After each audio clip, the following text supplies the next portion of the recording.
തേങ്ങയൊന്നും അരക്കാതെ വളരെ സിമ്പിളായിട്ട് ഒരു പരിപ്പ് കറി തയ്യാറാക്കിയാലോ. ചപ്പാത്തിക്കും ചോറിനും ഒക്കെ കഴിക്കാൻ നല്ല ടേസ്റ്റാണ്. അപ്പോൾ അതിന് വേണ്ടിയിട്ട് ഒരു 1/4 കപ്പ് പരിപ്പ് കഴുകിയിട്ട് ഒന്ന് കുതിർത്ത് വെച്ചാണ്, ഒരു അരമണിക്കൂർ കുതിർത്ത് വെച്ചാണ്. അപ്പോൾ നല്ലപോലെ കഴുകിയിട്ട് കുക്കറിൽ ഇട്ട് കൊടുത്തിട്ടുണ്ട്. ഒരു കഷ്ണം തക്കാളി, ഒരു സവാള ചെറുതായി അരിഞ്ഞതും, അതുപോലെ തന്നെ ഒരു 3-4 പച്ചമുളകും വെള്ളവും ചേർത്തിട്ട് വേവിച്ച് കൊണ്ടുവരാം. അതുപോലെ തന്നെ ഒരു 3-4 കുഞ്ഞുള്ളിയും പിന്നെ 2-3 വെളുത്തുള്ളിയും 3-4 കായമുളകും കൂടി ഒന്ന് ചതക്കിയെടുക്കുന്നുണ്ട്. ഒരു 1/4 ടീസ്പൂൺ ജീരകവും ചേർത്തിട്ട് ഇതുപോലെ ഒന്ന് ചതക്കിയെടുത്താൽ മാത്രം മതി, ഒരുപാട് അരിഞ്ഞു പോകണ്ട. ഇനി ഒരു ചട്ടി ചൂടാകുമ്പോൾ അതിലേക്ക് ഒരു 1/2 ടീസ്പൂൺ നെയ്യ് ചേർത്ത് കൊടുക്കാം.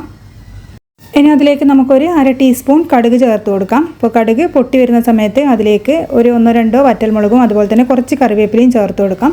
അപ്പോൾ ജീരകം നമ്മൾ നേരത്തെ ചതക്കിയതാണ്, അപ്പോൾ ചതക്കുന്നില്ലെങ്കിൽ ഈ ഒരു സമയത്ത് ചേർത്ത് കൊടുത്താൽ മതി. ഇനി നമ്മൾ നേരത്തെ ചതക്കി വെച്ച ആ ഉള്ളിയല്ലേ, അതെല്ലാം കൂടി ഇതിലേക്ക് ചേർത്തിട്ട് പച്ചമണം മാറി വരുന്നവരെ വഴറ്റിയെടുക്കാം.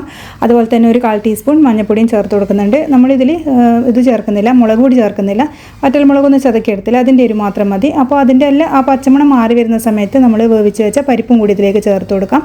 ആവശ്യത്തിനുള്ള വെള്ളവും ചേർത്തിട്ട് നമുക്കിതൊന്ന് മീഡിയം ഫ്ലെയിമിലിട്ടിട്ട് നല്ലപോലെ തിളപ്പിച്ചെടുക്കാം.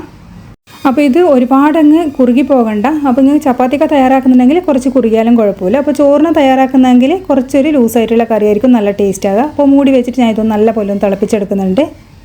അപ്പോൾ ഒരു 5-6 മിനിറ്റ് നല്ലപോലെ തിളച്ച് കഴിഞ്ഞാൽ തന്നെ ഇത് റെഡിയായി. അപ്പോൾ ഇത്രയേ ഉള്ളൂ, വളരെ സിമ്പിളാണ്. തേങ്ങ നരക്കാണ്ട് നിങ്ങൾക്ക് കറിയൊന്നും വെക്കാനില്ലെങ്കിൽ ഇതുപോലെ നല്ല ടേസ്റ്റ് ആയിട്ട് തയ്യാറാക്കിയെടുക്കാം. അപ്പോൾ ചോറിൻ്റെ കൂടെ അത് നല്ല ടേസ്റ്റ് ആയിട്ടുള്ളത്. അപ്പോൾ ഇതിൻ്റെ കൂടെ ഒരു അച്ചാറോ പപ്പടമൊക്കെ ഉണ്ടെങ്കിൽ അടിപൊളിയായിരിക്കും. അപ്പോൾ തയ്യാറാക്കി നോക്കാൻ മറക്കല്ലേ.